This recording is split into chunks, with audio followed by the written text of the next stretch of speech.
right, let's do it live on a Tuesday, Sun-Kissed Tuesday, approaching 50 here on the North Coast. I thought you'd be down at the parade, down in Columbus. You got a job the to MC. do. You got a job to do here. You Cleveland Browns. You could have Ping-ponged? ping-pong back and forth? Maybe. On a heli. Yeah. Or a Peach. On a Peach. Yeah. Zip down there. Zip down, MC, come back. But, it's a cool day down there. Very cool down there for that city, for that franchise. 3 MLS Cup championships celebrating the 1-1 on Saturday. Don't mind me in this little ditty. Ooh, jeez. Don't What a flex. Don't mind me. Look at this guy, the proud papa.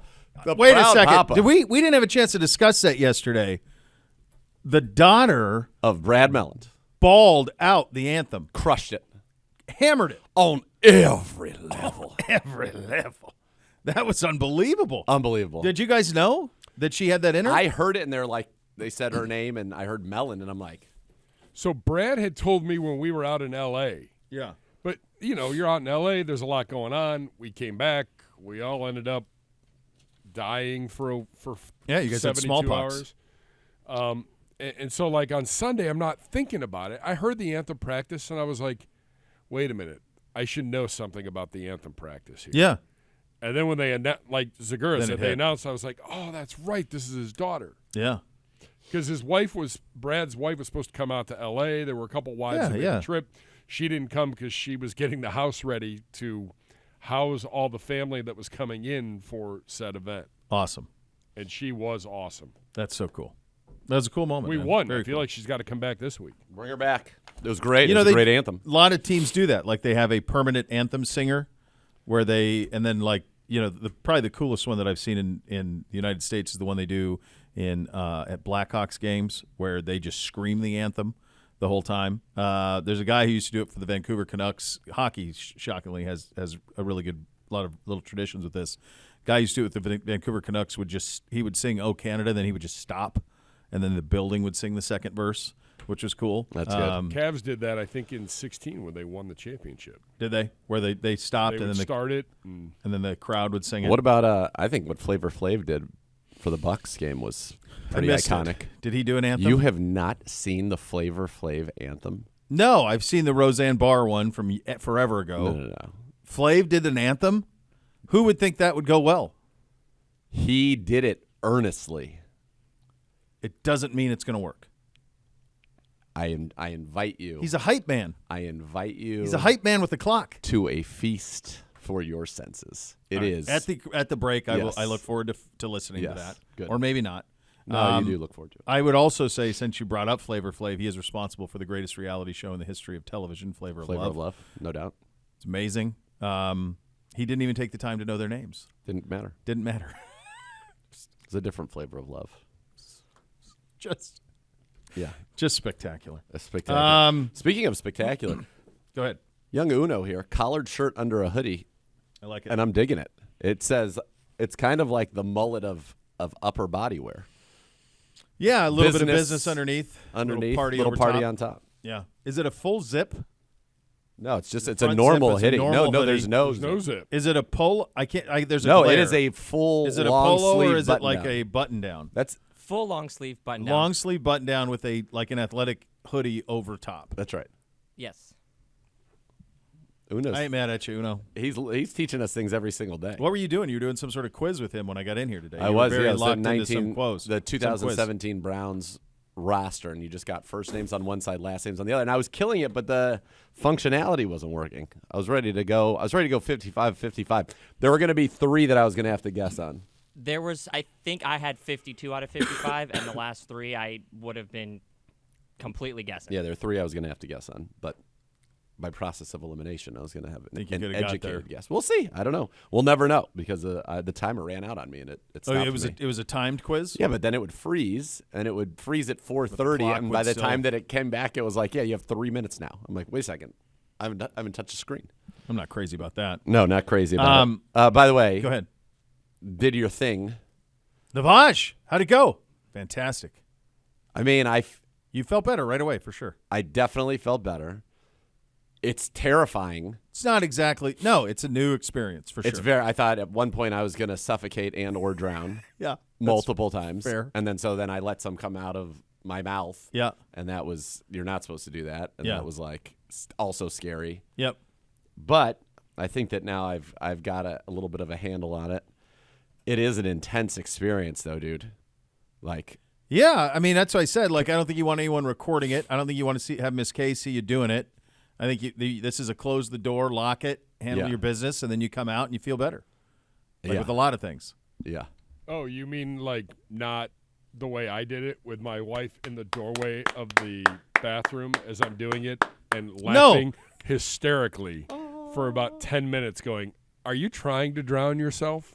So, what are wait a second. you doing? The shot queen potentially was hoping for your demise? No, and she enjoying she's your just potential. like, She was concerned. I Or was don't- she worried you were gonna perish? Yes. Yeah. Okay. No, She had but she concern. really wasn't worried, I feel like.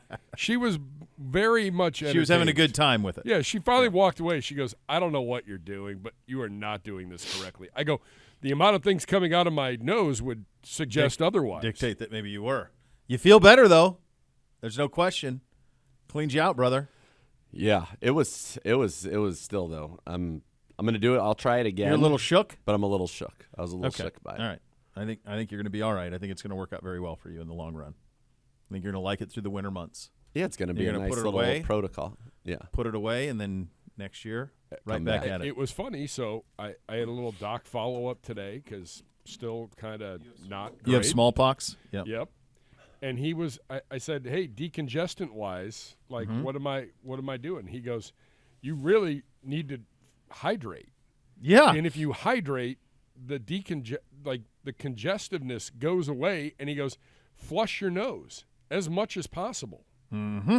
He goes, "It's that simple." He goes, "All these decongestants, nah.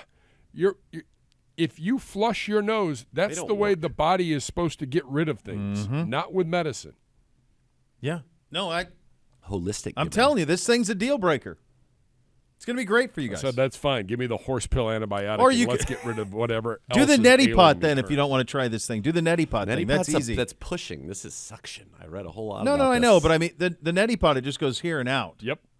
Right out. Like you don't have to deal with the rest of it. It just goes here. So that's a win. Does a similar thing. No, this thing is. This is another level of it. It's another level. It's on another level. Let's do some Brown news, and then I got a lot of fun I got to have with this Monday night game with you. Okay. And by the way, we have Florio coming up 1:30. Is Yes, that correct? sir. All right, Florio at 1:30. All right, so P.J. Walker's cleared waivers. He's going to sign back with our practice squad. Jake Trotter reporting this morning, the Browns have called up defensive end Sam Kamara to the active roster. In addition, in the last couple minutes, reportedly, Jedrick Wills underwent surgery. He's done for the year. So there's reports of that as well. And there was hope that potentially he would come back. That is now not. So your starting tackles the rest of the way are Jaron Christian and James Hudson. That's where you're at. It is where you're at. Tackles 4 and 5 Mm-hmm. taking the field for the Cleveland Browns.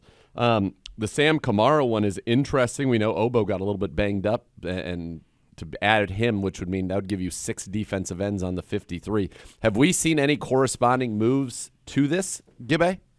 No, and they don't have to till 4 o'clock today. So I'm assuming there's a lot of people in the building. Maybe not a lot on the business side. They're at the parade, but the football side is bustling today. Well, that would give me pause about the availability of Obo Okoronkwo for the foreseeable future. Fantastic. Not. How much? How much? How much much? can one team take? We're right here on ESPN Cleveland. They're tweeting this out. The Browns have lost the following players for season-ending injuries this season: Deshaun Watson, Nick Chubb, Jack Conklin, Jed Wills, DeJuan Jones, Jacob Phillips, Rodney McLeod, Jakeem Grant. Anybody else that I'm missing? And we've got a ton of other guys who've missed multiple games now. yeah. Thornhill and Ward, and Yeah. among others. So and we'll find out the status of Delpit. We're going to find out Not the status optimistic of about that. Obo. We're going to find out. I mean, it feels like there's still a little bit out there. No one's in the vicinity of this injury-wise. There's been a lot No, of we teams. have the highest percentage of salary cap, all of it. Yeah, still somehow 8-5. Yeah, because we've in the done a mix. remarkable job. All right. I had the Great Rock. Great rush. Doesn't even look in anymore. Doesn't even look up anymore. Yeah, sad. Saw her Monday Night Raw last Sad. night. How's she doing? How Good. was Raw? Good show? It was good. CM Punk, Seth Rollins had their first face-to-face promo. It was awesome. Oh, that's Electric. good. Yeah, That's good. Mike- CM Punk back in the mix. Back in the mix. Give me a sports equivalent.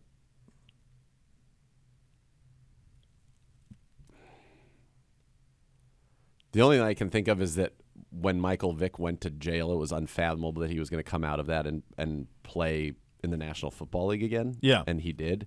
I don't know if there is. Would it be like Jordan going and playing for Reinsdorf and Krause again? Yes. If Krause was still there? Like that type of Yes. dislike, right? Yes. Yeah. Something where the bridges were burned, Nuked. they're evaporated, Yeah. eviscerated. Mm-hmm. There are no more bridges. Yeah. And yet, somehow.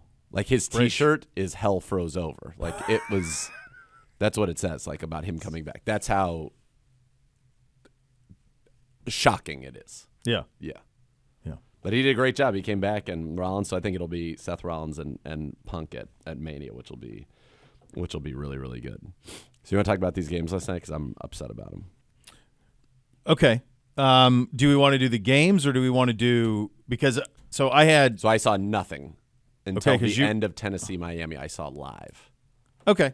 So I don't have much of a head start on you. I had basketball practice to 6 with the medium, and then I'm sorry, to 7:30 with the medium, and then 7:30 to 9. That's it. That's There what we she want. is. That There right she there. is. Yes. Joy, excitement, Rock. energy. Let's go. Yes. Boom. That's it.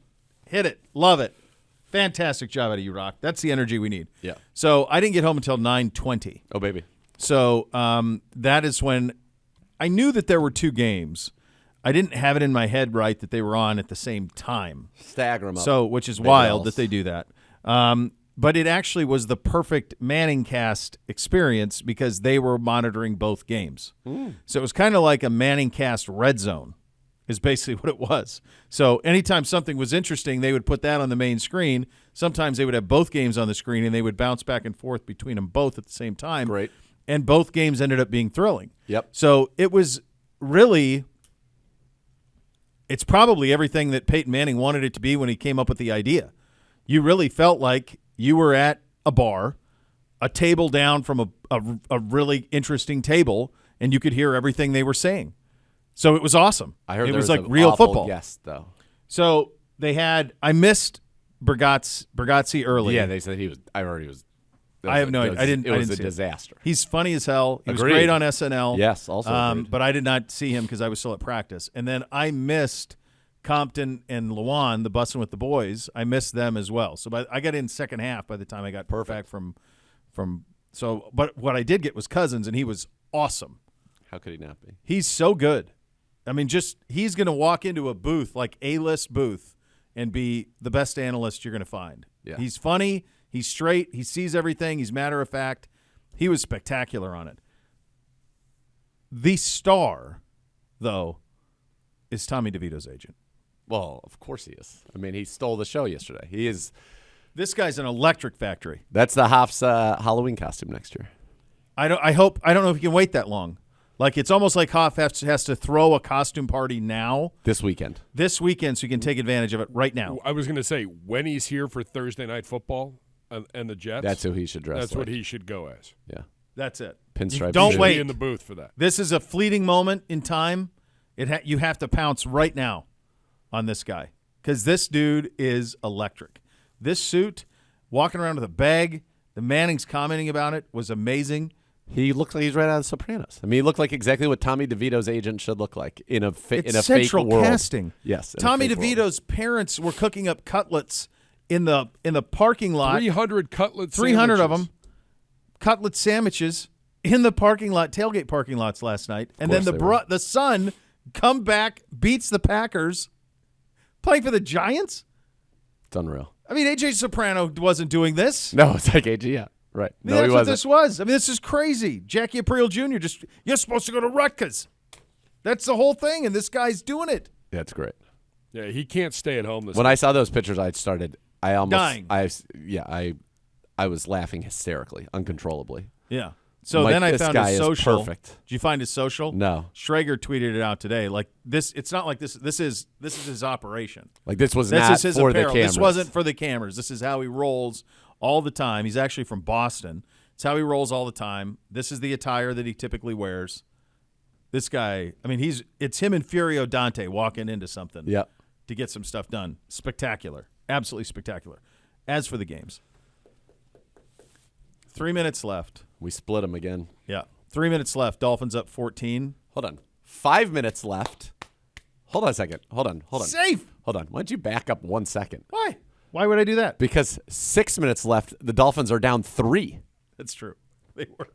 And then a guy inexplicably touches the ball after deciding he wasn't going to field the punt. Yeah.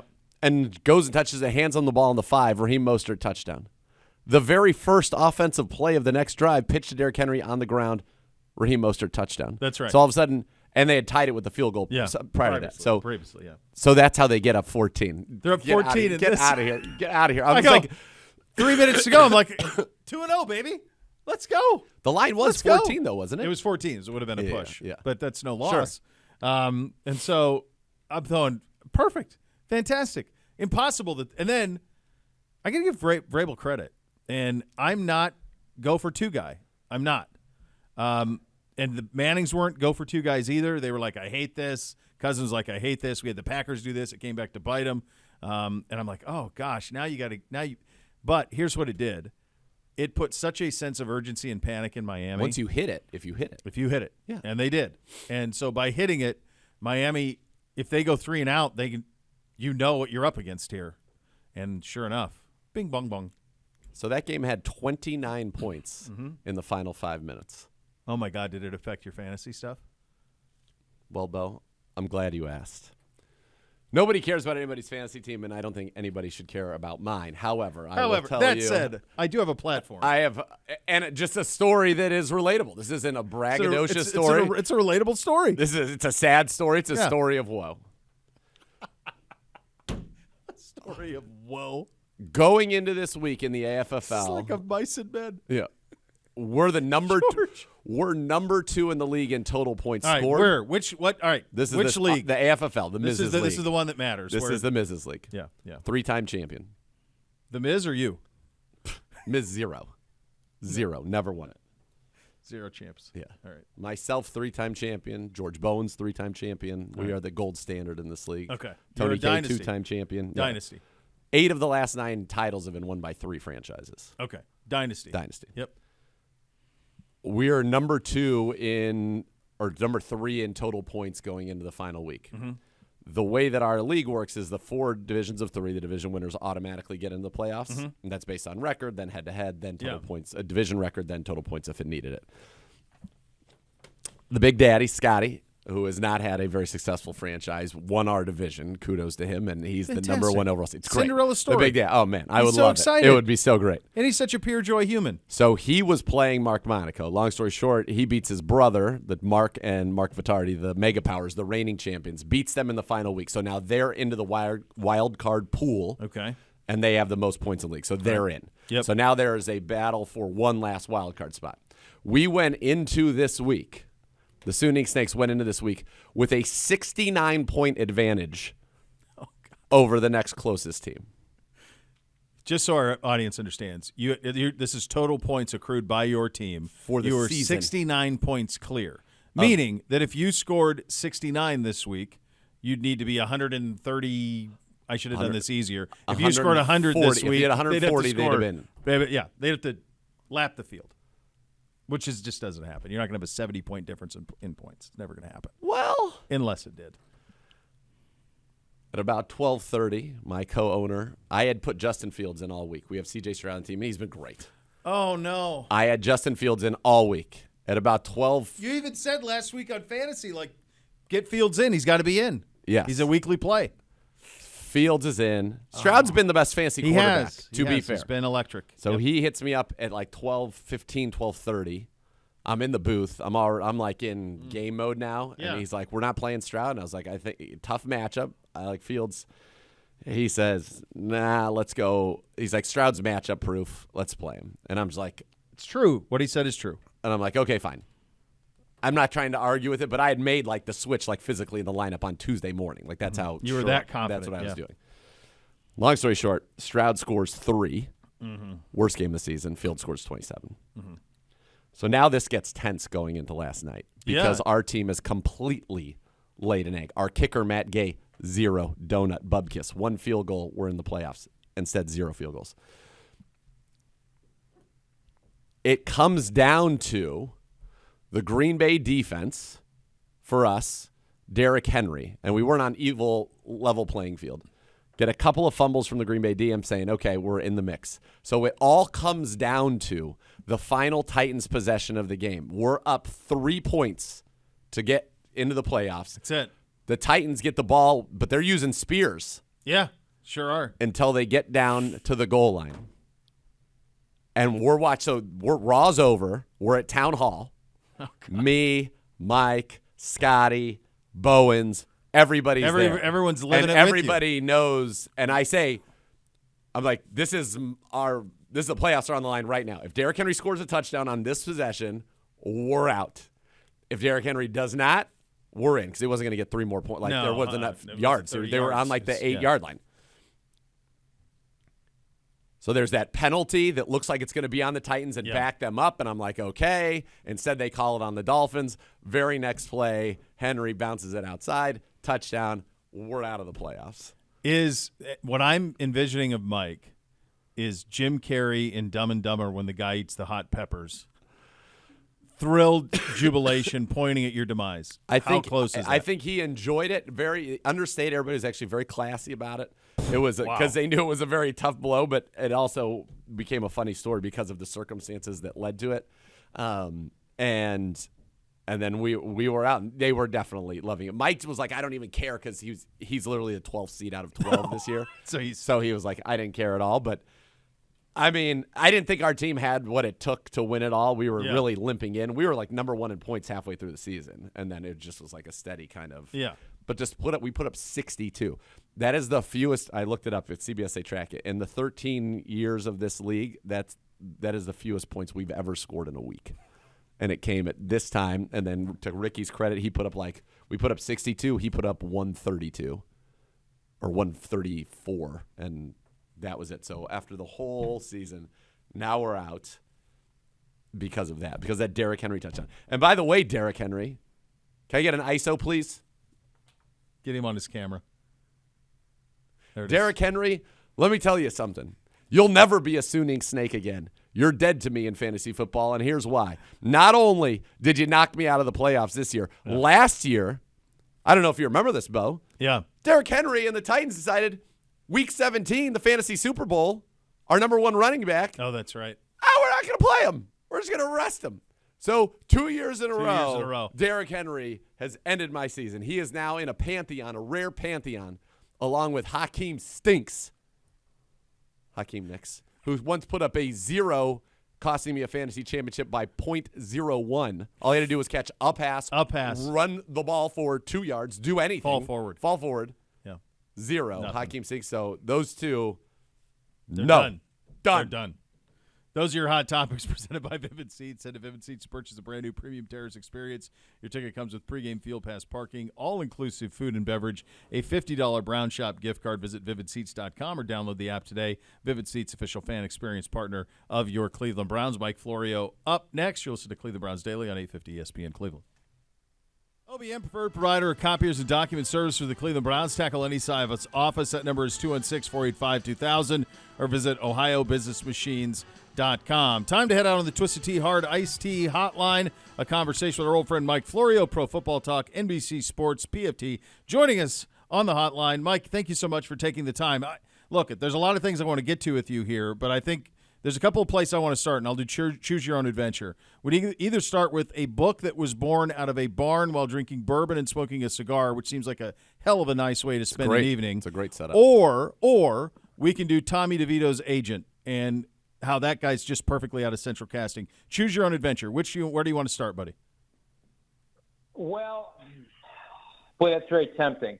I have to go with my own self-interest first. Perfect. I have to Go. start with promotion of my Christmas book, On Our Way Home, and it was written pretty much exclusively in the month of December 2021. It's an idea that I'd carried around in my head for about 10 or 15 years. It would return to me every December, and it would disappear every January after the holidays. And once I started during the pandemic writing fiction and realizing I had the capacity to do it, whether or not I have the skill remains to be seen and is not to be determined by me. But once I knew I could do it, that December, I decided it's time to do it. And I sat down and did it. Last year, I posted it for free on the website, profootballtalk.com. It's like an advent calendar, 1 chapter a day. Got great feedback. Was not really expecting anything. Just put it out there and saw what happened. Got some really positive reaction from folks who use that as a way to maybe spur rebuilding relationships with folks in their lives that they'd had some issues with in the past, whether it was their fault or the other person's fault. It doesn't matter. The holidays are the time to mend those fences and come together, especially within the confines of a family. So this year, long story bearable, this year I decided to get it printed up, make it available exclusively at Amazon, $3.99 for the ebook, $9.99 for the print version. Everything I make goes to our local animal shelter, the Humane Society of Harrison County, no-kill shelter that provides care and feeding to cats and dogs awaiting their permanent homes. And I'm happy so far with how it's sold, and I appreciate the opportunity to talk about it a little bit. It is a dark Christmas story, but it is not uncommon that Christmas stories are dark. In It's a Wonderful Life, George Bailey is about to commit suicide before he jumps off the bridge to save somebody who's been dead for years, unbeknownst to him. And A Christmas Carol is a story about a miserable old SOB who That's fact. hates Christmas and everything about it, and eventually is forced by a trio of ghosts to confront his own mortality and demise, and that's what finally changes him. So dark is good when it comes to uplifting, ultimately, holiday stories.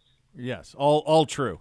All true. The book is And I on our apologize way for home. taking the entire segment. No. I apologize for taking the entire segment. Oh, Mike, we booked you for an hour. You didn't get that memo? Yeah. Gibby didn't tell you? Well, then I got more to say about the book.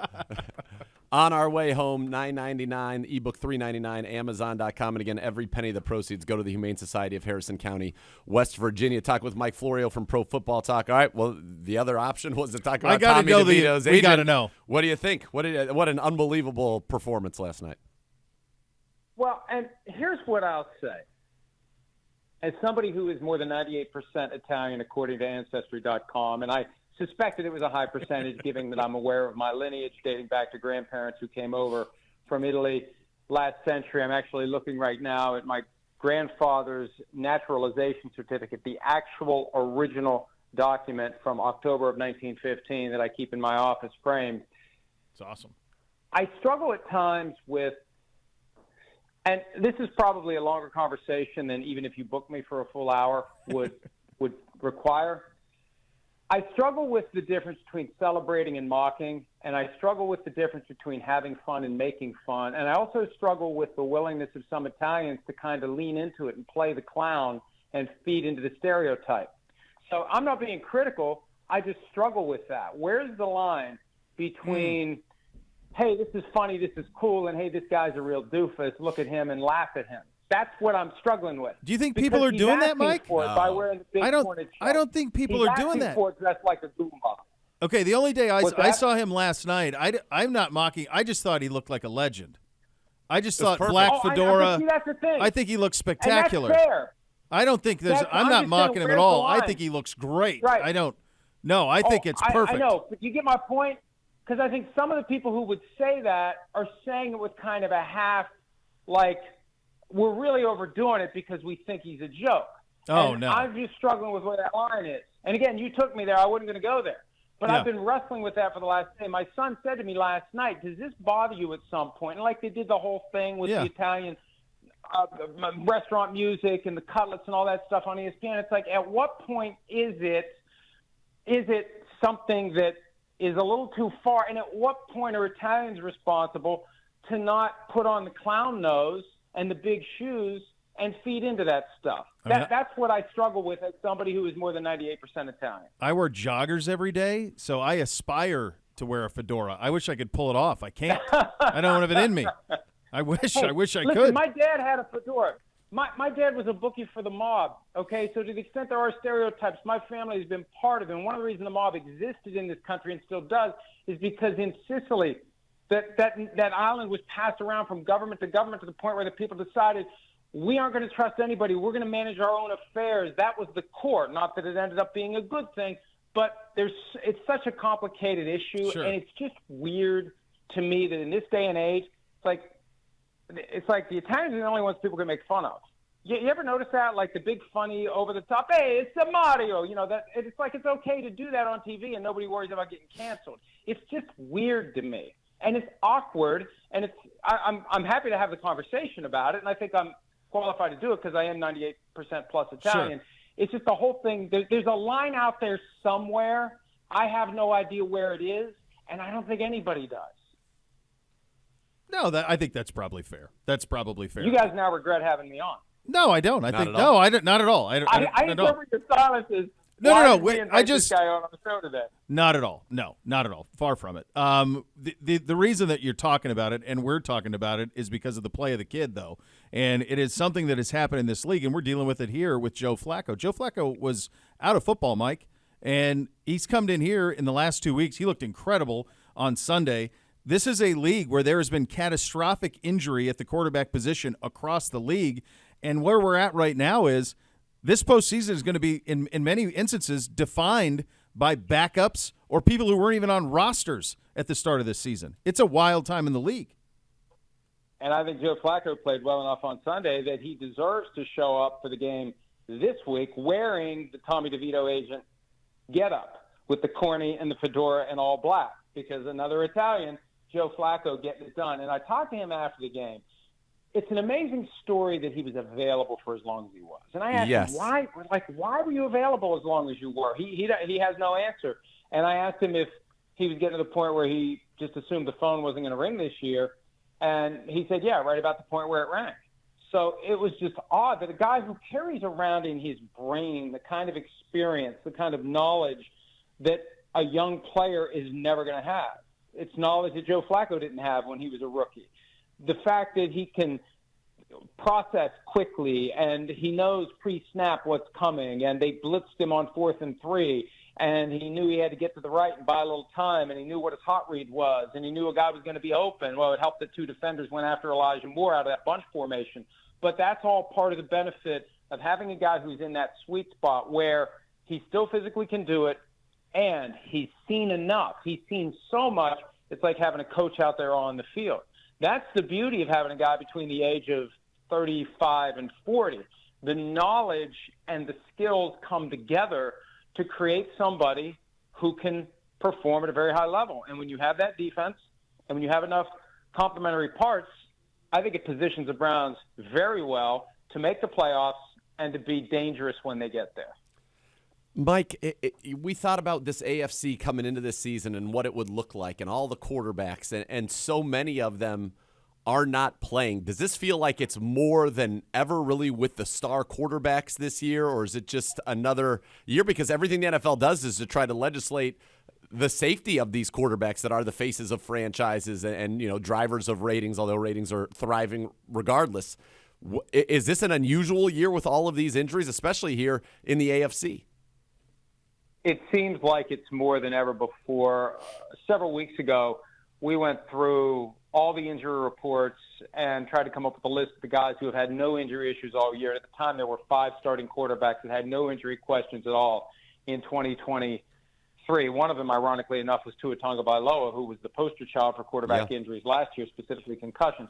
And the rules are both designed and applied in a way that helps quarterbacks stay healthy. And it's not just intentional grounding, which they never call anymore because they want to give the quarterbacks the escape hatch. They only call it when it's ridiculously blatant. Roughing the passer, it's the only rule on the books where the officials are instructed, when in doubt, throw the flag. When in doubt, throw the flag. It's in the rule book. When in doubt, throw the flag. They want to deter defenders from hitting quarterbacks. You've got left tackles and right tackles who leave a split second early to get into their pass block stance to keep the defensive players from hitting the quarterback. Flags rarely get thrown unless it's blatant and protracted. Holding all the time. Holding happens, it's not called. It makes it kind of weird when it is called because we've seen that 50 other times and it wasn't called. It's all part of helping the quarterback stay healthy. And the only way they could make it any better by rule would be to use the roughing the kicker and roughing the punter rules, where you can't touch them after the pass is thrown, and then it comes down to 5 or 15 yards as to the punishment if you hit the quarterback after the ball's out. That's all they can do at this point. I used to say that jokingly, But it's not a joke because they want to keep the quarterbacks healthy. They've said that. Troy Vincent's been on ESPN's Sunday pregame show justifying roughing the passer calls by saying, hey, we want high ratings for games, and the way we have high ratings is to have healthy quarterbacks. Now, this season disproves it. You're still going to have high ratings even if the quarterbacks are injured, but think about how much better it would be if all the best quarterbacks were still healthy. Mike, who's the best team in the AFC as we sit here today? Right now, the Ravens, but that's subject to change, and the Ravens and Dolphins play coming up in a few weeks. But I would say the Ravens. But I look at it this way. When I was putting our weekly power rankings together last night, there's one great team that stands apart above all others in the NFL, and that's the 49ers. There's one team that stands apart from all others because it's so bad, and that's the Panthers. In between that, except for like the Cowboys and maybe the Eagles and maybe the Ravens, all these variations in record are just more about good luck, bad call. Every bad call that's made that hurts one team, well, there's another team that's keeping their head low and their mouth shut because we'll take that. No, it's that horrible call. That's a shame. Yeah, we'll take that non-call of interference that should have happened because we wiped that guy out who would have been in position for the game-winning touchdown. So just the variations week in and week out, the little things that manifest themselves just from flipping coins, that's how you get the separation in the records. And there's a lot of teams in that wide swath of middle of the pack, and if things fall their way and if they get hot at the right time and they start flipping the coin and it goes head, next thing you know, they're going to be a game or two away from the Super Bowl. Talk with Mike Florio from Pro Football Talk. Mike, what happens with Bill Belichick at the end of this season and into next season? Well, I think that it's still to be determined based upon what happens the rest of the season. There's nothing like winning to blow a lot of stink out of an organization. Sure. And if they would run the table after winning in Pittsburgh last Thursday night, and it's a big if, but if they'd win the next 4 games and they go into the offseason with a 5-game winning streak, that could bring him back for next year. That could bring him back. Teams get hot late in the year and save coaches' jobs all the time, even if they don't get to the playoffs. They could get hot and he could be back because it is a monumental change to make. And when Bob Kraft was on ESPN's College Game Day on Saturday and was asked what makes his businesses great, he spoke of longevity of employees, and he specifically mentioned they have a head coach who's been there 24 years, and I don't think that was an accident. Now, if he leaves, the most fascinating aspect of it is, will he retire? Will he resign? Will he be fired? Will it be a mutual parting? I think that Bob Kraft would like to do something that would be elegant and respectful where they would join arms before parting ways. I don't know that Bill Belichick plays that game, and I think Belichick also is going to want minimal impediment to his next destination. And the next destination, the one wrinkle that I think we've overlooked, because we're looking at teams like the Commanders, the Buccaneers, the Chargers, non-playoff teams, I think we need to keep an eye on what we know is going to happen Wild Card Weekend. 6 games to be played. Somebody's going to lose, and chances are somebody's going to lose because the coach screwed up. And the day after that, the owner may say, you know what, I got all the pieces I need, but my coach has his head up his butt in crunch time. I'm going to go get Bill Belichick.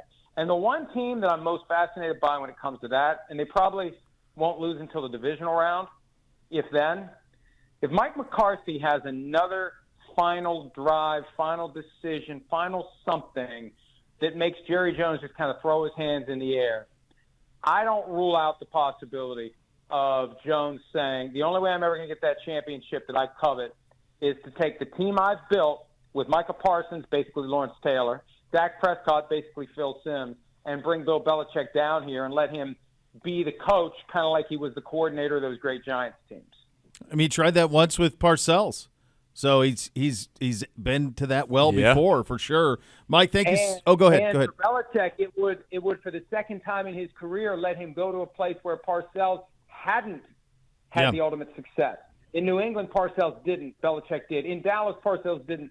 Belichick did. That's actually a magnet for Belichick. It seems like it wouldn't work, but I think there's a mutual interest there that could pull those two together if the Cowboys don't get to the NFC Championship. That'd be fascinating stuff.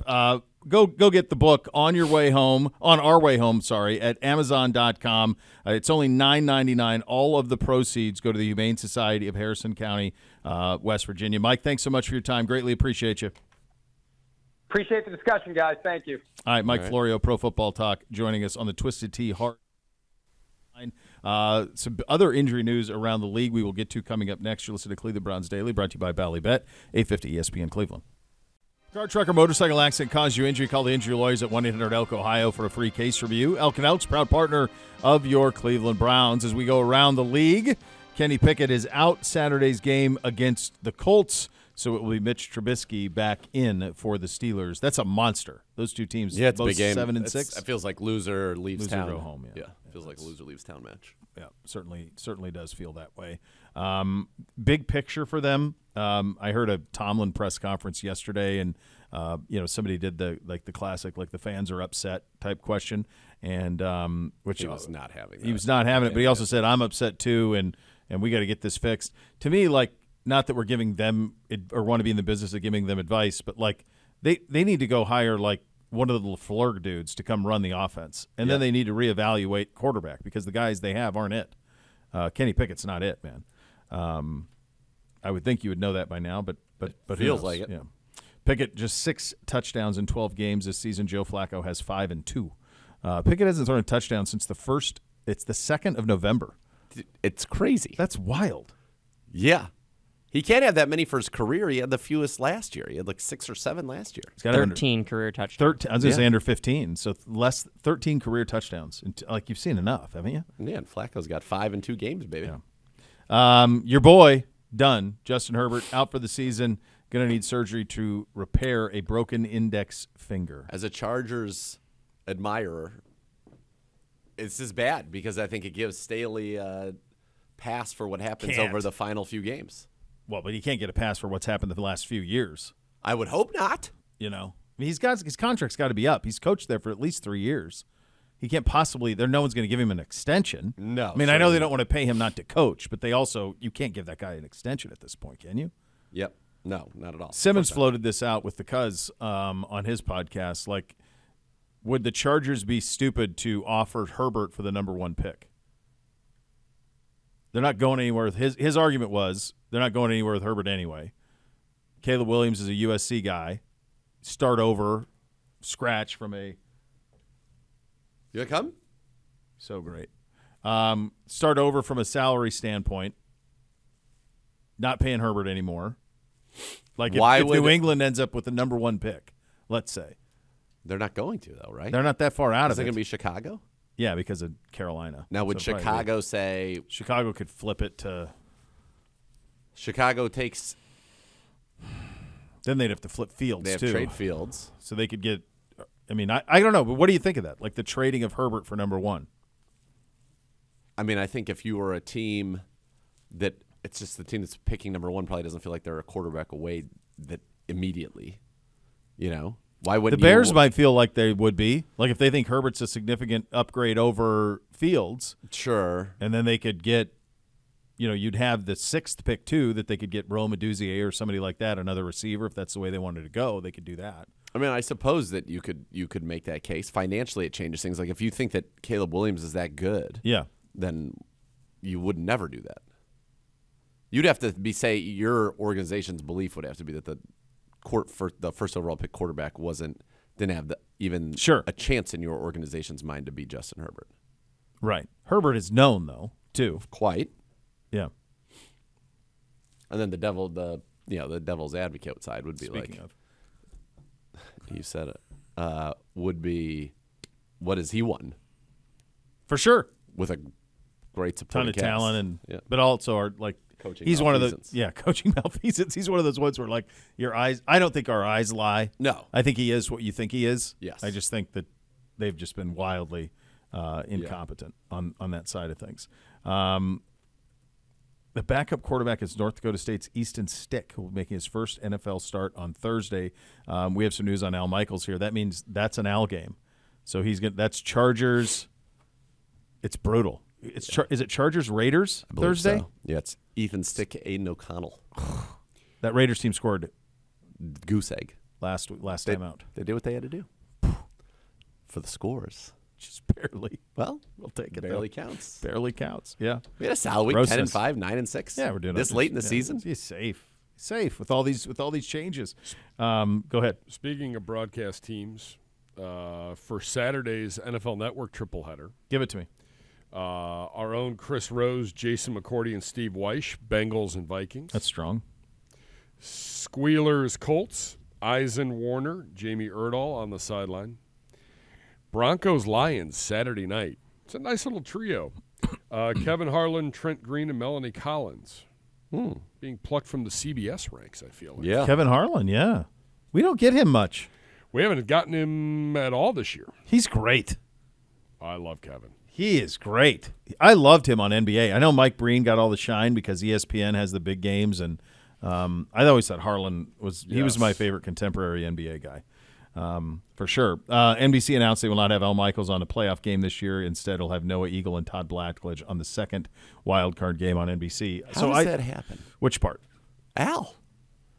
Is this because last year's playoff game was so bad? I know we've talked about it, but that's Al Michaels. Yeah, but I think he's getting tired. Who are you going to pair him up with? He get it. I know who I'm not going to pair him up Yeah. with.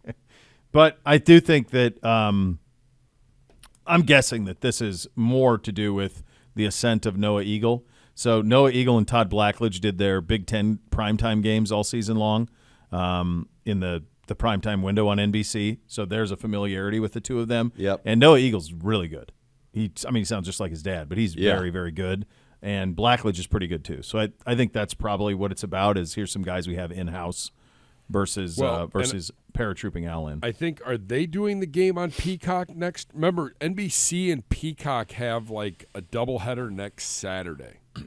Could be. I mean, they did all Saturday night stuff was them on that's their crew. So they're the crew for the Saturday night college football stuff. So I think it probably has as much to do with that as anything. But yeah, if you're gonna from their stable of sons of famous fathers, that's the right one to do the game. The only one. That's right. All right, coming up next, 4 things that stood out after further review offensively and defensively. You listen to Cleveland Browns Daily on 850 ESPN Cleveland. Let Tide Cleaners take care of your laundry and dry cleaning needs this holiday season. Enjoy $10 off of $40 or more all month long with the code BROWNS10. Exclusions apply. Visit locally owned and operated Tide Cleaners in the greater Cleveland area and make the most of your holidays. Time for a little after further review, and for that we need Dr. Z. How you doing, buddy? Delightful. Let's start on the offensive side, should we? Shall we? What's number 1, Z? After further review. There it is.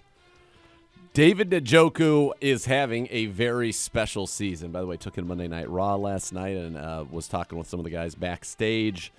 Got a chance to talk with them. Also impressed with him.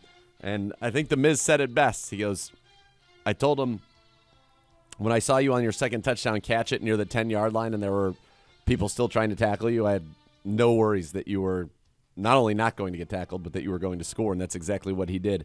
David Njoku handed about 5 stiff arms on Sunday.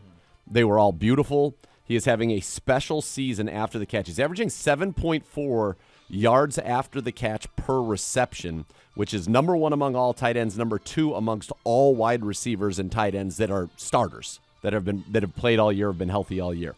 He is really becoming that star. He is a leader of men. He has become a Browns icon, and in a season of turmoil and chaos, forged in flame, David Njoku has been a constant and a productive member of the Cleveland Browns. And I, for one, couldn't be happier for him.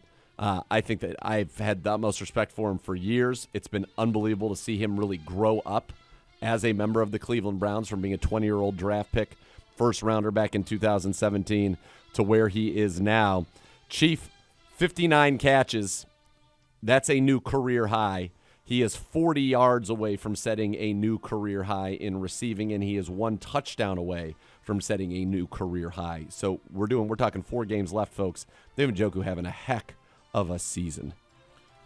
It's the production, sure, but what he has grown into from a leadership standpoint. Like, I don't think it's a coincidence that when Miles runs out, the high five he gives first is to Chief. Yep. Like that, all of that stuff matters, and Chief is the epitome of everything you'd want, and he's come a very, very long way, and this has been fun to see. Number 2. After further review, Kareem Hunt's yards per carry is not pretty. When you look at it in the big picture, it's not pretty this year. But what is pretty is his ability to deliver in short yardage situations. And I think Kareem Hunt has become the best short yardage running back in the National Football League. And you put the tape on from this game, and really from the last few weeks, you line up, it's 3rd and 1, 4th and 1, you give the ball to Kareem Hunt, and you convert. That is what he has brought to this football team. Is he hitting you with explosives? No. But his ability to convert in short yardage situations is just incredible. And he did it time and time again in this game. The second to last drive for the Browns, 4th and 1. Kareem Hunt gets 3 yards. You talk about down near the goal line, Kareem Hunt is able to get in for the touchdown.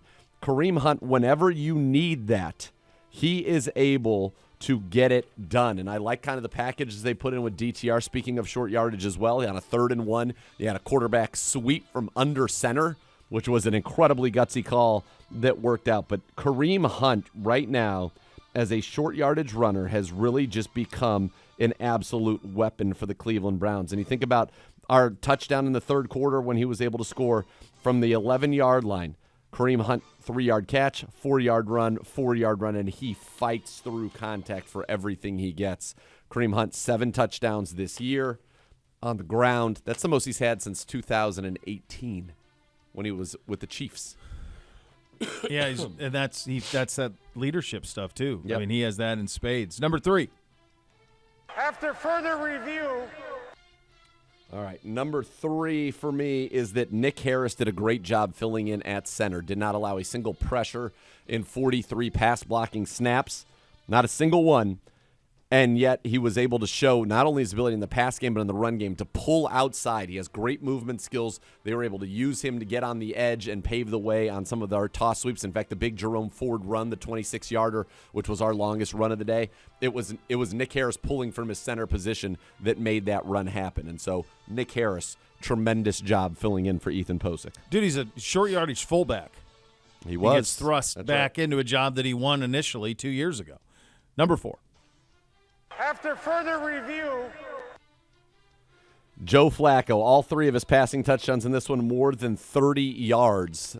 This is the first time that has happened in a long, long time for the Cleveland Browns. And then you want to go back to the play of the game, 4th down. He had been sack strip fumbled on a blitz where he did not see it, didn't get it picked up, and they were able to get the ball away from leading to 7 points. On this 4th down play, he knew that they were going to have an unblocked guy coming off the left side, immediately sprinted out to his right, and then was able to throw back across his body, find David Bell when the corner slipped because there was confusion. That's what the bunch formation does in those situations, creates confusion on rules and responsibilities, who's covering who, and the Browns were able to get a huge touchdown. Joe Flacco. Flacco fever is real.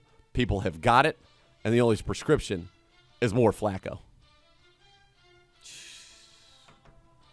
Got to have my Flacco, baby. You got to have your Flacco, baby. All right, let's switch to the defensive side. Number 1. after further review, I was a little hurt that Uno didn't put any of my MJ Emerson praise into the rejoins Sad. I hate to see that. because He's trying to keep you down. tandem Matt Lowe's in there. There was some in the intro, I will say. I did get Did your he get you in the intro? MJ Emerson, A Star is Born moment in the intro for yesterday. See, just keeping you on your toes, Uno. Praise. Legend Uno. Griff, Uno Cam. Now, 1 second. Stay out of here. No, Stay no, out of no, here. no, We no, don't need no, you. no, no. We don't need you, Here we Peepaw. go. Uno Here can we stand go. on his own 2 feet. How did he get didn't called in? get any love when really maybe you just didn't listen to the show open. All right, there we go. Uno Cam. Excuse me, sir. Sir. 'Cause you were a chatty Sir. Cathy. Gentlemen. Sir. Out of the shot. Sir. Out how of the is- shot. Back to the Uno Cam, Griff. I'm giving No. you Out of the a shot, moment, but sir. I'm just reminding you, Nathan. Sir, out of the Nathaniel? shot. Out of the Nate? shot.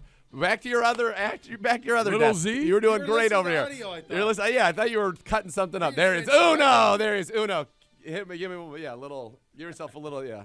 There it is, Uno. Oh, there you go. Look at this. How about now we're going sleeve down, sleeve up? It's a lot going on. Uno. All right, number 2. After further review, I'd like to take time to praise Uno a little bit more. In fact, I don't think I ever got into number 1. Number 1 is that MJ Emerson is a star. Well, we did, though. I love him. Yeah, we did get into Star is MJ born. Emerson, yeah. Listen, MJ Emerson this year, 38 rating when targeted in coverage. Is that good? Yeah, it's the second best in the entire National Football League. He's allowing just over 40% completions in coverage. Is that good? Yeah, it's the second best in the entire National Football League. MJ Emerson, if he is not a Pro Bowler, I'm calling it right now, it is a travesty akin to what we just saw behind us. Valid. And that's a big one. Yes, it is. So now number 2. Yeah. Yeah. Greg Newsome's best game as a Cleveland Brown. Had to have it, man. 4 passes defensed, career high. Interception, second of his career. Greg Newsome was everywhere with Calvin Ridley and locked him up. That's what you're talking about when you've got that number 1 guy. Mwah. Kudos. These corners stepped up. You're going to need Denzel Ward back, but Greg Newsome, MJ Emerson, incredible performances. Number 3. after further review, Undrafted free agent Ronnie Hickman had to start at safety without the benefit of knowing that all week, without the benefit of getting reps in practice. That was Juan Thornhill getting those reps. And yet Thornhill goes out pregame. Hickman steps in. Big pass breakup on a huge play. Third down in this game. I thought that Ronnie Hickman played excellent football. He was there, didn't get beat at any point, didn't give up anything easy over the top, played that true center field. And that, to me, really was incredible. You think about when they went for it on their 4th down, 4th and 3, that set up the 55-yard field goal at their own 38. Who was there on the coverage? Zay Jones. It was Ronnie Hickman coming down, dislodging that ball. So Ronnie Hickman filled in beautifully, and we're probably going to have to see more of him with the injury to Grant Delpin, the fact that Rodney McLeod's on IR, and we still don't know what's nobody going on left. with Thornhill. Yeah, nobody left. Got to. It's a tribute to the coaching staff here that the guys deep in the depth chart, and this is deep, 4th, 5th tackles, 4th, 5th safeties. Like, this is well into the depth chart that they're coming in and in a moment's notice, and they're doing well. Right, you're not seeing that drop off. You're right. It is. It's incredible. Wild to see. All right, number 4. Number after 4. further review, Number 4. Quick little shout out to some of the vets in there. Maurice Hurst, Shelby Harris. I thought they had nice games getting to the quarterback, but this one's going to be about Corey Bojorquez, who is just an absolute weapon. His punt, folks, 72 yards to the Jacksonville 18. No gain on the return. A 72-yard net punt that flipped the field position when the Browns were back at their own 10. He kicked that ball 82 yards in the air on a perfect spiral because he kicked it from his own end zone. 82 yards in the air.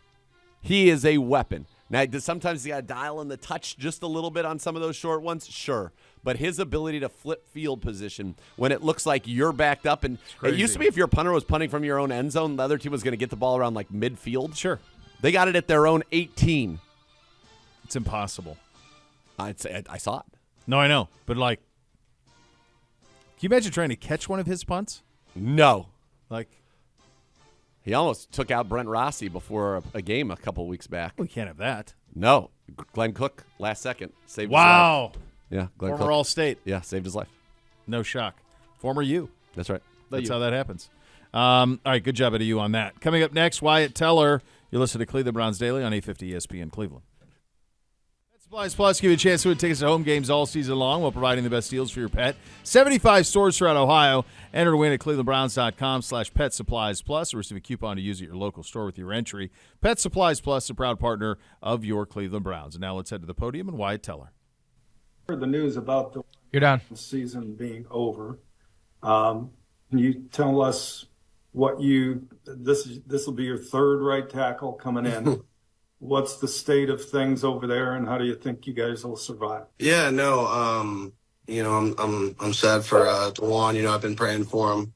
It's definitely one of those things where it's just been a crazy season. But I've said it. I kind of said it all season. But we got a next man up mentality, and I truly believe in James. And while I feel like they were, refs were a little nitpicky with some of the calls. He was, he played well. We were able to, every combo I had, it was great playing next to him, pushing out on certain plays and stuff like that. He was in my, helped me out and stuff like that. So, he's a great teammate, and I believe we'll do more than just survive. I truly believe in James, and but it's definitely sad losing Dewan.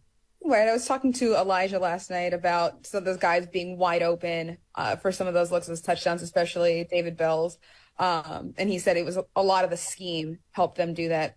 For you as the offensive line blocking and leading the way, how have you seen this scheme allow those wide open touchdowns and allow for the run game to continue? That is, what is the strength of this scheme that Kevin Stefanski and Alex Van Pelt have created for your offense? Yeah, I mean, I feel like in offensive line mindset, we're trying to protect for as long as we can, and have these guys open like that, catching, contested balls and stuff like that. It's a special thing, but at the same time, we're so focused, on who to block and where to push out to and try, I feel like on one of those with David Bell, zero pressure. They brought all these different guys, and we just had to hold up for a little bit. If you could, just push out and block one other guy, hopefully, Joe gets it out, and then a contested catch at the point of contact, and then all those yards after it. But yeah, no, it was nice that happened. But you're kind of focused on your job. We're focused on blocking the guys in front of us. We're not too much about scheme, but it is nice when the guys. It's it's kind of like poetry. When it all comes together, it looks nice. And it's coach works hard. Hey Wyatt, obviously you guys are going to have somebody else step up, but what has it been about your group, whether it's Nick Harris or Jaron Christian, James Hudson, any of these guys that have had to step in, that have allowed them to come in and be ready to play, basically? Yeah, no, I think it really does come back to Coach Callahan and his ability to really bring along everybody. He works extremely hard. He's a hard coach. He's going to make sure that everybody's playing at the best of their ability. Which is a testament to how he coaches. But yeah, so we've had all these different line combinations. I remember when Coach came to the Browns in 2020, we were all talking, because we had some injuries and all this different stuff, and we had all these different offensive line combinations. And Coach was telling us that he's seen it all, and he's experienced. He's able to in those times of need be able to I've already kind of pointed to it, but the next man up mentality, and that's when it comes to offensive line play. It you can get hurt at any time, so. You got to be able to, push through all that and, kind of play at your best, even though there's a lot of adversity going on. And I know everybody's trying to do that. And then going back to Joe Flacco, we saw the locker room speech, heard guys talk about him yesterday after the game. What's allowed him to endear himself to you guys so quickly? I mean, I think it's it's kind of the family, atmosphere that we've created on this team. Ever since, we've made it, we talked about it a couple weeks ago, but, the Greenbrier, where we were in the middle of West Virginia. Well, I guess not the middle of West Virginia, but, in the mountains of West Virginia, and, you're coming together as a team, you're sharing stories, and as a player coming in, it's kind of a special group to join. And, I really do believe that, we're a really good team, obviously with the injuries, we've had guys who, fight through everything, and, it's special. Speaking of the offensive line, we have had Joel, Poe, Nick stepping up, all these guys at right tackle, Jack going down week one, Dewan, and now, James coming in and, still playing extremely hard. And, Jaron coming in at left tackle, we're special to, have the guy step up and play how we need him to play. And we're able to win. Obviously I wish, we kept the gas on and kept on scoring, and we did. But, obviously it was a close game there towards the end, and I got a little scared, but it all worked out. Hey, Wyatt, you mentioned Kevin a couple times, but for you guys to fight through all this adversity and still win all these games, how has he been able to get at the head of that ship? How has he been able to do that, kind of set that culture for you guys? Yeah, I know. Well, the way that he coaches us, he brings in the right guys. He coaches us, tough. He talks about we're all about the work. Even if you think you're ready, you still gotta get right. You still gotta make sure that your eyes in the right spot, your hands are in the right spot. You're doing your job. He doesn't take that for granted. He has good coaches. He's put really good coaches around him that obviously, help with his scheme and everything like that. So, that ability to do all that, it's been shown on the field. And, and a lot of times we've had really good coaches, we've had really good players, and we haven't really been able to put it on the field like this. So, it's special. We're lucky. It reminds me of, 2020 where, I was going through injury and everything like that. And, being able to just come back when I could. And, we had a team that was just playing really well. It was something special. So, you feel it, you feel it in the locker room after games, you feel it. Stand by. On the sidelines, you feel a part of a team that wants to win and is hungry for success. And it's a cool team. You're up. All right, coming up next, one thought from every Week 14 game. You're listening to Cleveland Browns Daily, brought to you by Ballybet, sports betting partner, your Cleveland Browns, now live in Ohio on 850 ESPN Cleveland. And the Rolling Stones Live Tour 2024, Hackney Diamonds. All right, it's the Rolling Stones Hackney Diamonds Tour. Correct. That's their new album. Right. This is how I'm going to. Uno, you ready for this? This is how this is going to be written. The Rolling Stones Hackney Diamonds Tour. Okay? Just like that. So take out the Rolling Stone Live Stones Tour 2024 Hackney Diamonds. Yep. Which is how it's written. So it'll go the Rolling Stones Hackney Diamonds Tour is coming to sure. Cleveland Browns Stadium Saturday, June 15th. Tickets are on sale now. Visit clevelandbrowns.com/Rolling Stones for more information. On it? Uno's becoming invaluable. A really elite Esteban. An elite Stevie. He's on the Mount Rushmore at the moment. Yeah, no doubt. I would say if Stevie is the George Washington, right now he's the Abraham Lincoln. Feels fair. Yeah. And Griff is Teddy Roosevelt, who I think is a kindred spirit for Griff. Absolutely. Yeah. An adventurer. They both have days. Yeah, they do. Yeah, makes sense. We need a I bet he's camera for on that. Ocho's for that. He's for being the Teddy Roosevelt for sure. Absolutely. The Rough Riders. It's a three-person Rushmore. Yeah. Hey, our night with Uno, by the way, the original.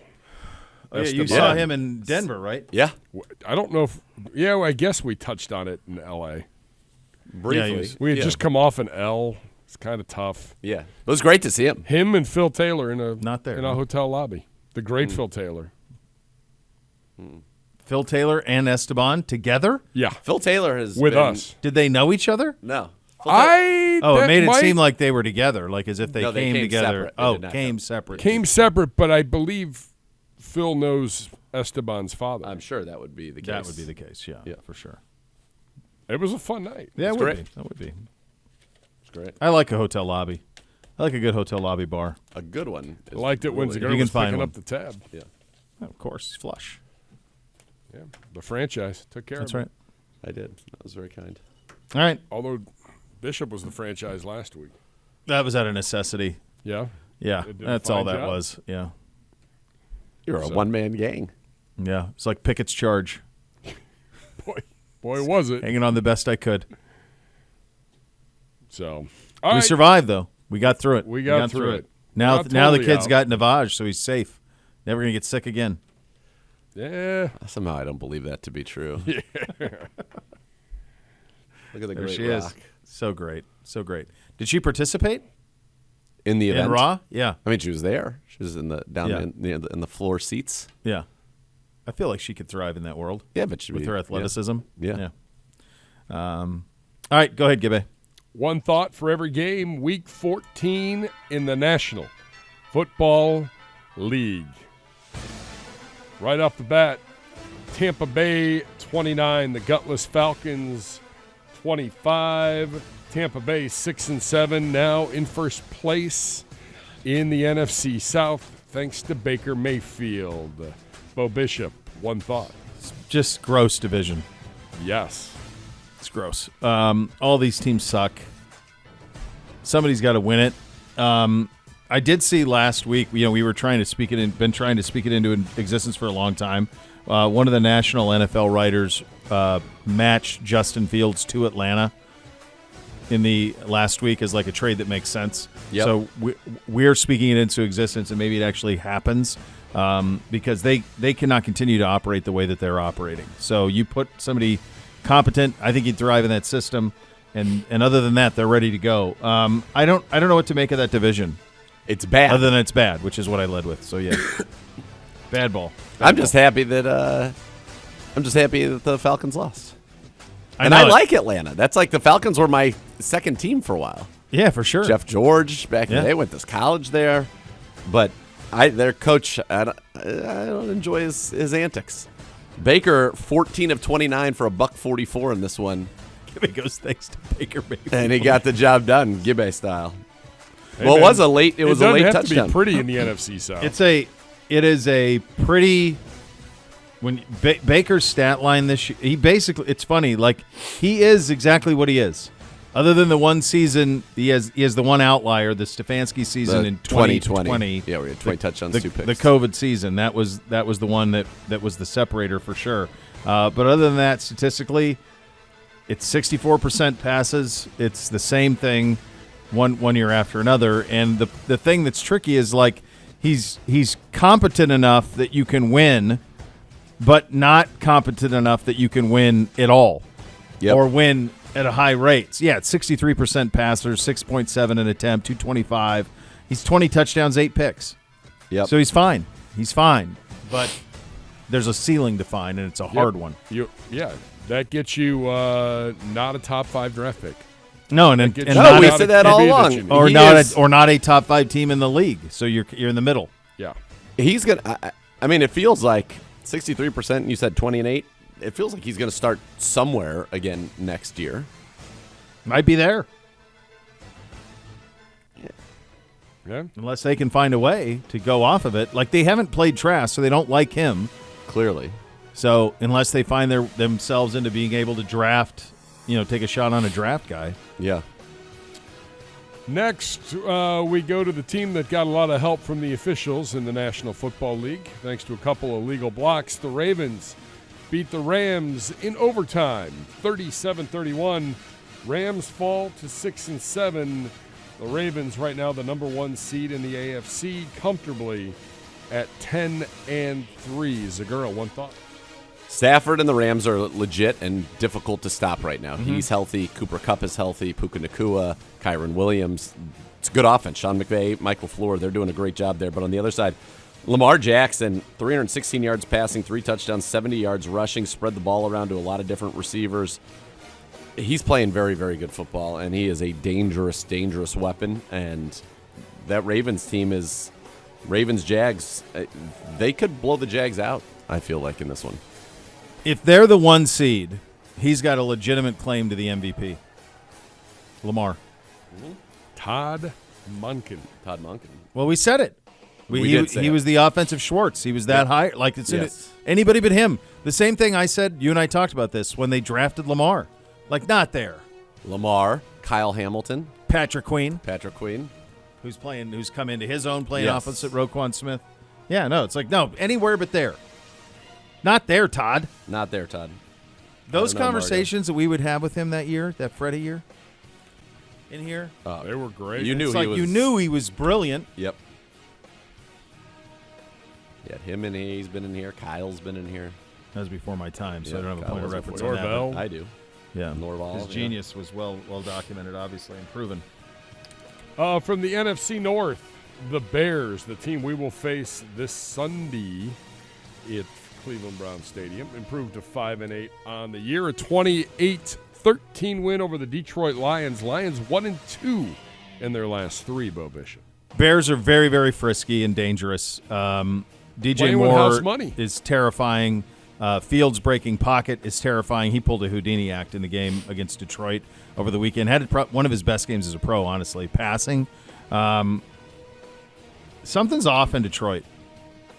They can't get Jameson Williams going. At all. At all. No, he does nothing. They had that loss in Detroit on Thanksgiving. That was one that and you and I both picked the Packers in that game. I don't know if we picked them to win, picked them to cover, and they ended up winning outright and kind of dominating. Something's off with Detroit right now. There's time to get it right, but it has not been a good stretch here for them. Bears, since they've gotten Montez Sweat, top 5 defense in the National Football League. And you're right, they do have some danger to them. Fields, DJ Moore. Cole Kmet having a very nice year, 548 yards, 5 touchdowns, 61 catches. So this is a team with some pieces in place, and it's really been their defense of late that has been carrying them. So they held the Lions to 13.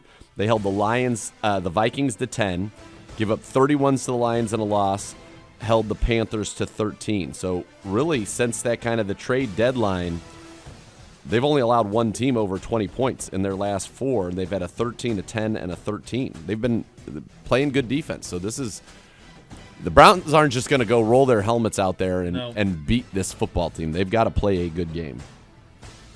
Yeah, the Montez Sweat factor. Yeah, that's going to be a with full our tackles, day. Right? The Cincinnati Bengals have won 2 games in a row. Mr. Browning, please step forward. 7-6 on the year, and they help us out with a big win over the Indianapolis Colts. Colts 7-6, Bengals 7-6. Zagura, one thought. Bless you, Griff. Bless you, Griff. Jake Browning, 18 of 24, 275 and 2 scores. He ran for another score. That's back-to-back monster games for him. I saw some stat that he, in high school, his last year had 92 touchdowns in a 10-game, Yeah, that doesn't seem to add up. No, it was. They were talking about it even on the Monday night. So there must have been it must have included playoff games. Fine. Like 5 playoff games or something like that? That's still an outrageous number. That is, yeah. That's still an outrageous number of touchdowns. Bengals are formidable, and they're not out of it. They don't have any of the tiebreakers. They finally got Chase Brown involved, which I like to see. He had a long touchdown in this one, a 54-yarder. But disappointing from the Colts standpoint, but it feels like the Bengals have found something with Jake Browning. They got a lot of weapons. Question is, we wouldn't do this on Bengals Daily, obviously, Yeah. but if Browning takes them to the AFC Championship game. Joe who? That's right. Huh. That box transfers easy. Yeah, it does. And the good thing, the one thing about that, too, is Burrow's done nothing there. And they have the same initials. Same initials. He's accomplished nothing. Just swap him out. A lot cheaper. A lot cheaper. Jeff Ruby's already embraced him. If you get Saw that, he was at the steakhouse if Sunday the night. King's going to crown you, then that's all you need. He's a kingmaker. They got 4 left. They're Vikings at home, at Steelers, at Chiefs, Browns at home. Our game against them at the end of the year. That game's going to matter, kids. No. For both or one, probably for both, that's going to matter. I'm hoping it matters for them and not for us. Clearly. But I think it matters for I them. would like it to not Irregardless, it's going to matter for them. And it'll matter for us, too, in terms of seeding. Sure. I would like just a nice festive. You're not getting that. You're going to get a Sunday Night Football is what that's going to be. There's a couple others that are on pace, but if that's a winner in Battle of Ohio or both in, there's going to be stakes. We're waiting all day. In which case, the O'Malley in the alley, be really rocking. Gibby getting loose in the alley. I like it. If he has till Sunday night to get ready, could really get lubed up. Hey, waiting all day. You are. It's a long time. Yikes. All day's a long time, Gibby. Yep. From the NFC South, Saints 28, Panthers 6. Grossness at its finest. Zagura. I think this is me. I'll just say All no. right. I refuse to talk about this with any thoughts. Totally fine with that. they've got to be in a little bit of an internal panic. Which one? Carolina, Bryce Young. Yeah. I mean, I think they're probably 13 of 36. I think they're punting on this year. Like they just honestly, you'd almost might be smart to just shut him down. So how long ago did like, they fire Frank Reich? because they have not a couple got weeks ago. no bump. They've lost. I think this is only the weeks in a second row. game. They got no. You're right, because in 1 week I picked them because I thought they'd get Tampa, a bump. and they lost. Not. They still lost by. That was their bet. What that was the bump. The bump was to lose by 3. Yeah, that was the bump. That's a bump. Otherwise, sandwich around that 23-7 and 22. Grossness. Next, one of the Can't believe big they beat the surprises of the day, the Jets, 30-6 winners over the Houston Texans. Did the Jets, by the way, score all their points in the second half? They did. They did. Yep. It was 0-0. It was 0-0 at the half. I thought I had that. Zach Wilson, 27 of 36, 301 and 2 touchdowns. He was looking good. Garrett Wilson over 100 yards. Brees Hall over 100 total and a touchdown. You love to see it. Good for the Jets. Good for Zach Wilson. Much maligned.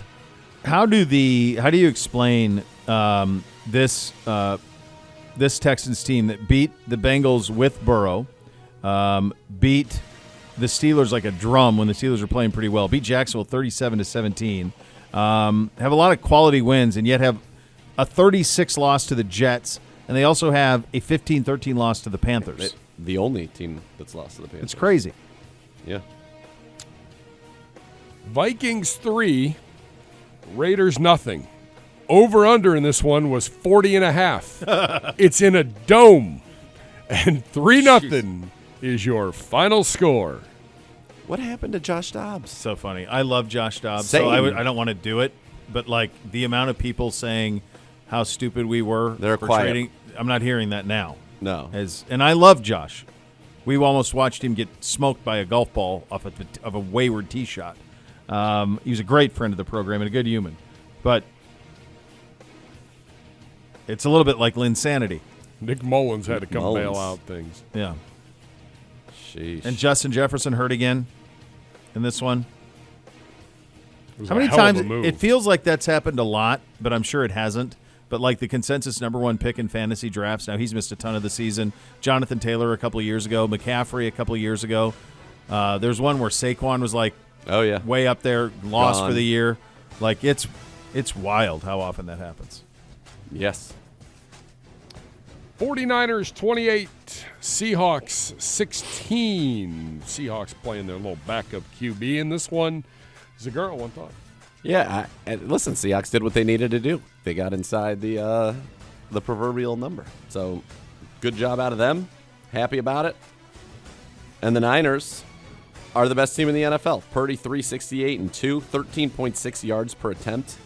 Debo over 100, Ayuk over 100, Kittle 76 and a touchdown. McCaffrey didn't even score in this one, but he ran 16 times for 145. I mean, you talk about dominance. Here's what dominance sounds like. Okay. Everybody gets to guess, and we need Uno Cam for it. Bo, you get to start first. 49ers yards per play. Yards per play against the Seattle Seahawks this week. 7.5. Give it. 12.1. 10.2. Griff? He said 9.6. Well, then, according to the rules of Price is Right, where you cannot go over, Can I go over? Griff is the winner. no, 9.6. 9.6. Because the actual Holy answer is cow. 9.9 yards per play. 10 yards a play. Absolute value closest, Uno. Good job by you. Good job at Uno on that. Yeah, Great Griff, job. champion. Champion. Felt good. about my 9.9 yards a play in the National Football League. Folks, impossible. they averaged a first down 10 yards for every play that they had. That's absurd. Gibbe said 12, which would normally be a farcical joke. Like 6 yards a play is an absolutely dominant performance. You were more in line with that. They averaged 10 yards a play in an NFL game. It's wild. Yeah. It's wild. Scoffed a little bit. He's got so much. I think that's 12 is outrageous. He's got the way he uses the talent. And Like they what have he a lot does of with Debo, they've got a ton of it, and they can do all of this because they're not paying Purdy. So, like, Yep. it all works. Bills 20, Chiefs 17. Not a whole lot more that we can say about this, but real quick, one thought, though. I just think, like, it obviously worked. They won the Super Bowl, but their inability to put anybody fast who can catch the ball and be a threat over the last 2 years you're never going to replace Tyreek Hill, but we all thought with a couple of at-bats they could get a group that could at least have similar and it's not in the vicinity. They have no threat deep. They have no threat on the outside. So they're just not dynamic much at all, despite having the most dynamic player in the league. Segura. Stephon Diggs had 100 or more yards receiving in 5 of the first 6 games this year. He has had 0 in his last 7 games. In fact, he's been under 40 yards in 3 of the last 4, under 30 yards in 2 of the last 3. Not bitter about it or anything, but what's the deal? What happened, man? What happened? Up next, Broncos 24, Chargers 7. Too soon.